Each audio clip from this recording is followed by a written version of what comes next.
Welcome doctor Yunus. জমায়েত এটা হলো আমরা কমিউনিটি ডিসপ্লে অফ ইউনিটি। আজকে আসলে আইয়ুব কোরআন একটা হাইলাইট করেছেন, আসলে আজকে আমরা রিফর্ম বাংলাদেশে আজকে এটা সভা নয়,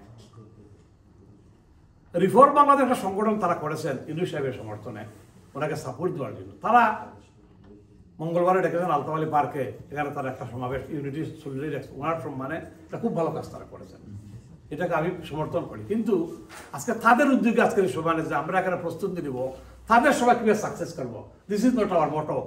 আমি মনে করি যে আজকের ভিডিওর উদ্দেশ্য এটা নয়।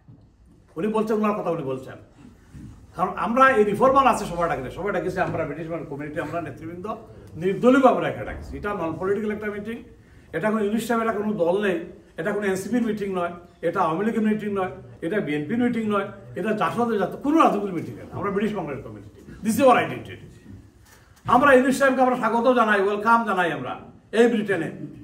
আমরা জানি ওনাকে বিজত করার জন্য, মানহানি করার জন্য বিভিন্ন পলিটিক্যাল পার্টি কাজ করতেছে, তারা করতেই পারে, এটা তাদের ডেমোক্রেটিক স্টেট বলে দেখুন। কিন্তু তার একটা প্রত্যেক জিনিসে আপনার একটা সীমাবদ্ধতা এবং তার একটা থাকা দরকার, সীমা রেখা থাকা দরকার। তো আমি আপনাদের অনুরোধ করবো, আজকে আপনারা মন্তব্য দিবেন। আমি মনে করি যেটা আমি করবো না, ডক্টর ইউনূস সাহেবকে আমরা জানি যে একটা প্রোগ্রাম আয়োজন করা হয়েছিল কমিউনিটির পক্ষ থেকে হাইকমিশনের সহযোগিতায়।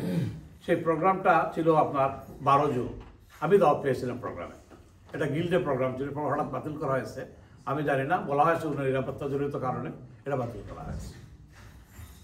এখন আমি মনে করি যে ডক্টর ইউনূস সাহেব যেদিন আপনারা আসবেন, উনি লন্ডন পৌঁছবেন, আমরা হিথ্রো এয়ারপোর্টে আমরা আজকে যে আমরা বাংলা কমিটিতে আমরা যারা আছে, উনি যে একজ্যাক্ট টাইম শিয়াজকে অনুরোধ করবো, আইয়ুব কোরআনকে অনুরোধ করবো, আমি নিজেও হাইকমিশনের কথা বলবো, যদি আমরা টাইমটা জানতে পারি তাহলে আমরা ওখানে আপনার আমরা এয়ারপোর্টে গিয়ে ওনাকে আমরা একটু ওয়েলকাম করলাম। কিন্তু there will be some issues. I have been told that এখানে 11 তারিখে একটা গ্যাদারিং করবা আমরা, তার এন্টি মুভমেন্ট নাম লইয়া। If necessary we should counter that and we should be there. যদি আমার ইনভলভ করুন, that's how I think we should work. হনো তারারে সারিয়া দিলাম ফ্রি লাঞ্চ, আর ভারতীয় মিডিয়া পেইড ভারতীয় যত ইংলিশ মিডিয়া কাম করুন, হ্যাঁ, ও তাই প্রোপাগান্ডা উড়াইতা। আমরা এগুলো যদি কিছু পজিটিভ নিউজ দিতাম চাই, নেগেটিভ দিতাম চাই, তাইলে we should be there as well.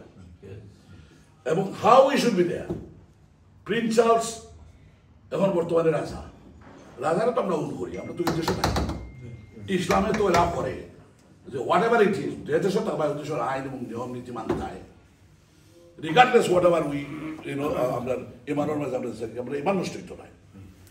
সেহেতু প্রিন্স চার্লসের ফটো থাকবো, সাথে আমরা ডক্টর ইউনূসের ফটো থাকবো, এই গ্লোরিয়াস ফটো। আমরা আর কোনো প্রোপাগান্ডা নাই, কোনো পলিটিক্যাল মেসেজ নাই, বা পার্টি পলিটিক্যাল নাই, যেত করবে মানুষ তো পলিটিক্যাল বিংস, কিন্তু আমরা সীমিত ও ধরনের একটা মেসেজ থাকবো, ওটার জন্য আমরা এগ্রি করতাম পারি, একটা কনসেনসাস তৈরি হয়। এবং এখানে কয়েকটা পার্টি একটু আগে শুনছেন যে আরো কিছু মানুষ তাদের নিয়ে তারা হয়তো অন্য এজেন্ডা বা তারা ওয়েলকামিং একটা পলিটিক্যাল মুদ্রা বা এটা থাকতেও পারে, বাট হুএভার কামস আমরা তারা লোকে সবে মিলিয়া কাম করতাম। কিন্তু we should project that is community led, it is a British Bangladeshi community led organisation, and we are all united on that level.